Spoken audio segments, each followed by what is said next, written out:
roobkii ka da'ayay magaalada Muqdisho maalmihii u dambeeyay ayaa sababay fatahaad ay sameeyeen bulaacadaha ku yaala magaalada Muqdisho gaar ahaan bulaacada warta Boondheere ee gobolka Banaadir oo ku fatahday qaar ka mid ah xaafadaha degmada Boondheere taasi oo saameyn ku yeelatay nolosha iyo caafimaadka dadka danta yar ee ku nool degmada Boondheere ee gobolka Banaadir bulaacadan ku taala degmada Boondheere ayaa buux dhaaftay taasi oo keentay in xaafado qaar ay go'doon galaan guryahoodana ay ugu galaan biyo xoog badan waxaa maamulka degmada Boondheere oo kaashanaya kan gobolka Banaadir ay ku xireen warta bulaacada Boondheere matoor loogu talagalay in uu ka saaro biyaha ku jira warta iyadoo ay xiran yihiin ilaha biyo mareenada ah ee horay badda ugu shubi jiray qaar ka mid ah dadka ku nool degmada Boondheere ee gobolka Banaadir ayaa ka hadlay saameynta ay ku yeelatay fatahaada warta ay ku sameysay xaafadaha qaar. waxaan idin sheegayaa ummadda Soomaaliyeed dhammaan maamulka gobolka Banaadir haddaan nahay degmada Boondheere khaasatan ceel macallin biyahan waxay noogu yimaadaan muddo aanan dhoweyn wadadan maanabooli ka soo degto ee ka timaado jardiinka soo marta suuq bacaad biyo aanan cadadooda la qiyaasi karin booyad dhuuqi karin oo ilaahay xaalkeena og yahay go'doonaan nahay darbigan hadda aan ku taaganaha noo wada ah waayeelaa joogo carruura joogaan hadda meeshan xaalkeeda ilaahay yaa og waxaan rabnaa guryo badan waa naga dumeen dariska male waa laga wada qaxay gurigayga gadaashiisa ilaa 4 boos waa laga qaxay dhibaato weyn aan ku qabnaa. Mustafa Maxamed Cali anigoo ah waxaan ka codsanayaa dowladda Soomaaliyeed oo walaalaheena inay leemiyaasha noo qurxiyaan biyaha wadada ay noo qaadaan waa ka shaqaysanahay anaga waxaan nagala qaadaa cashuur sababtoo cashuurta dila qaadan waxaa la rabaa leemiga nadiif meel walba nadiif noqoto leemiga lama mari ma karo biyaha iska gubay. Maxamed Nuur waxaan deganaa warta sida banaam aflaasa warta Boondheere meesha oo banoonigu lagu dheelo degmada horteeda aflaasa biyo qashin ah dhex taagnay habeenkii xitaa biyana qaadaay wax naga soo gaaraay aan wax naga sameeyaan ugu joogno ilmaha duruufa naga heeso ilmaha kaneeco biyo aflaasa meela ka adnaan shukriga aad waxaan deganaa degmada Boondheere biyahan rafaada ku jirnaa waxaan rabnaa in wax noola qabto biyaha waxay nooga imaanay laamiga haween caruur waa lagu baabaa meeshaan go'doona ku jirnaa in wax noola qabtaa rabnaa dawladda waxa ka codsanayna wax noo qabato. Raxmo Maxamed Geedi oo ka mid ah howlwadeenada caafimaadka MCH-ka degmada Boondheere ayaa ka hadashay dhibaatooyinka dhinaca caafimaadka ee ka dhashay warta iyo sida ay u saameysay bulshada ku nool degmada. warta dacda meeshan ku taal bulaacad soo fatahday degmada MCH-ka Boondheere daris ay la tahay run ahaantii dacdan waxaa barbaran fara badan ay ku haydaa deegaankan ama degmadan Boondheere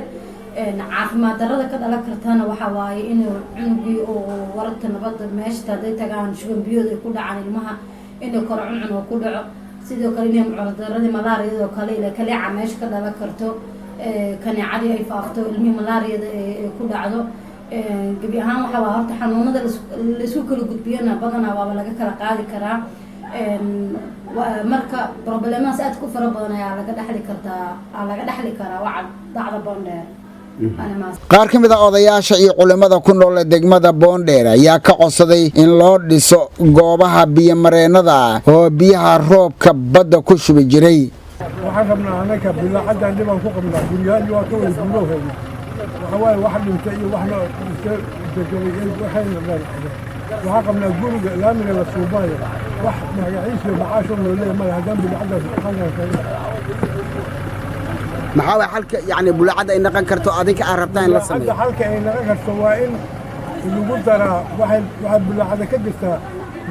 boraya bulaacada ka jira meel bulaacada biyaqada oo badda ku shubaan hore ka jira waa in laga dabageeyaa safarada Talyaaniga waa in la dhaafiyaa bulaacadan ama warta biyo celinta degmada xarunta degmada horteeda ku taal dhibaatada aan ku qabno waxay tahay qashin ayaa buux dhaafiyay biyo fara badan way yimideen oo roobkan daadadkooda ayaa yimid dhibaato badan ayaan ku qabnaa waxaan rabnaa matoorka hadda yaal matooro kale in lagu caawiyo oo 24 saac lagu shaqeeyo sida hadda lagu shaqeeyo iyo gobolka Banaadir qaybta howlaha guud in ay noo soo diraan baabuur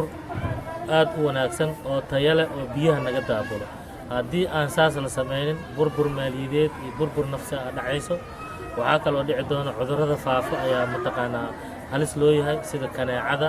amaba cudurrada cuncunka kalooraha ama shubanbiyoodka sida loo yaqaano marka dacda markaas intaas uga tagno wadada jubbada sare waxaa loo sameeyey qorsho oo muxuu ahay wadda ayaa loo sameeyey lagu dhisayo waddadaas la dhisaayo haddii aysan lahaynin kanaal biyo dareerin ah waddadaas wax ay anfici doonta ma jirto waxa waddada ay ku teesantaha waa muxuu ahay waaxda Siinaay iyo waaxda Nasiib Buundo iyo qayb ka mid ah dalje muxuu ahay Yuusuf Alkoone markii aan ka hadalno waaxdan Nasiib Buundo haddii aan loo sameynin kalaaska biyo dareerinta 1,000 guri ayaa ku taal 600 guri ayaa biyo looga kala gooyay haddii aan gudoomiye ku-xigeenka siyaasadda degmada Boondheere Suldaan Maxamed Aweys Axmed ayaa ka hadlay saameynta warta iyo doorka maamulka degmada kaga aadan dhibaatada ugu weyn Boondheere oo dad waaye oo ridley hadda waxa biyaha waxa ugu daranba xaafad walba Ilaahay amarkiisa waxay soo raacaysaa dawaano afaayad iyo bac maqaayadihii hilib ulaaya iyo raashin qurmay wax alla wixii ay ku dari karaan ku diray waana cadownimo wax fiicanna ma aha waa cudurkaasna ilmahaas hadda qiiro guri aniga hooyada ay dhigan tahay qashin ma laha biyo deg waay maalintii oo roob yimaado 2,000 oo jawaan albaabkeeda soo daadana waxa soo daadinayna waa diriska ku dhow hooyada xaafadda marka dadweynaha waxaan u digaynaa والله تعبتنا الله سبحانه وتعالى تعبتنا نظافة النبي وحور عليه الصلاة والسلام وإيمان كنت قشنك وودنا لحاجة موسى عثمان أبطو تلفزيون كقرن كسوماليات مقدشة